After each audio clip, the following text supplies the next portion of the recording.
Inti kayu. Majjhima Nikaya 29.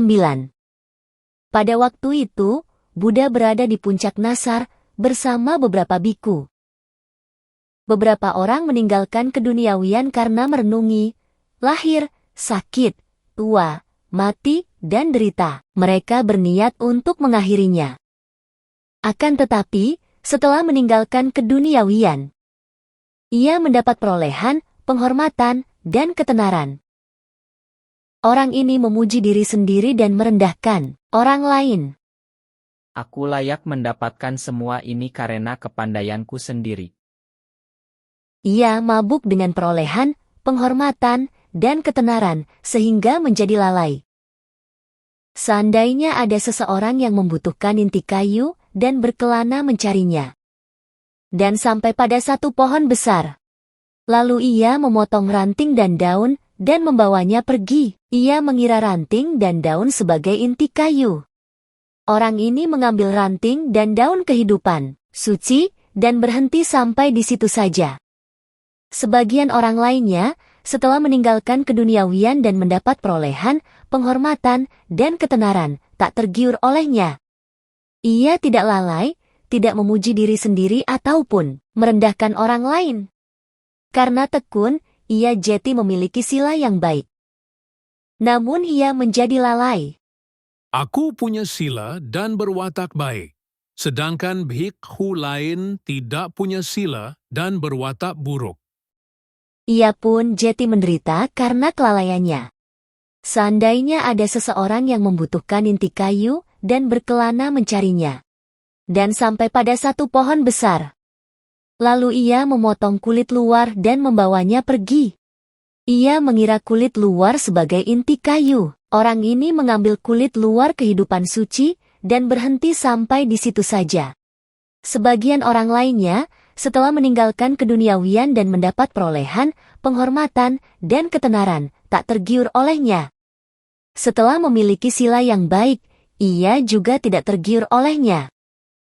Tak tergiur oleh semua itu, ia pun mencapai samadhi mendalam. Ia senang dengan pencapaiannya, lalu memuji diri sendiri dan merendahkan orang lain. Batinku hening dan terpusat. Sedangkan batin biku lain kacau dan tidak terpusat. Ia menjadi lalai dengan pencapaiannya dan menderita karenanya. Kenapa aku jadi sombong? Seandainya ada seseorang yang membutuhkan inti kayu dan berkelana mencarinya, dan sampai pada satu pohon besar, kota Sawati, lalu ia memotong kulit dalam dan membawanya pergi.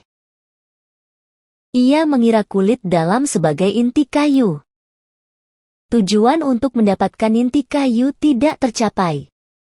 Orang ini mengambil kulit dalam kehidupan suci dan berhenti sampai di situ saja.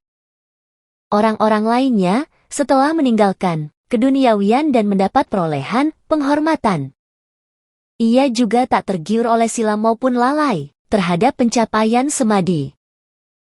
Karena tekun, ia mencapai pengetahuan dan pandangan. Namun ia jeti memuji diri sendiri dan merendahkan orang lain. Aku mengetahui apa yang tak diketahui orang lain. Aku melihat apa yang tidak dilihat orang lain.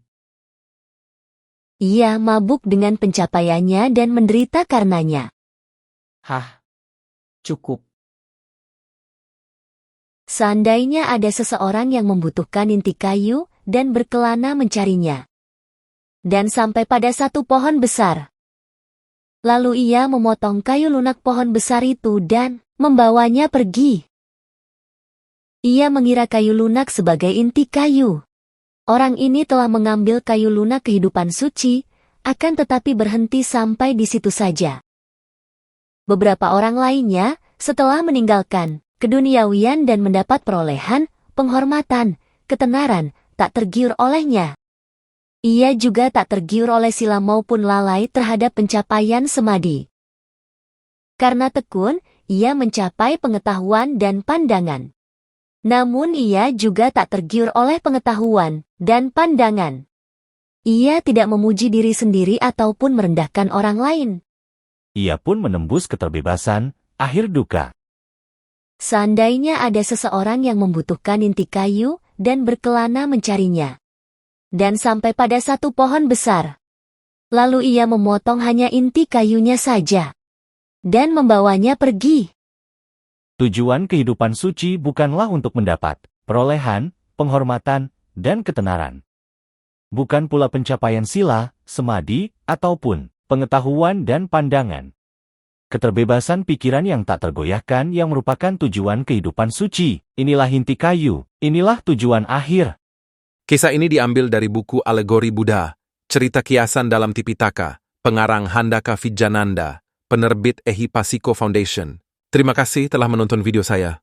Jangan lupa like and subscribe.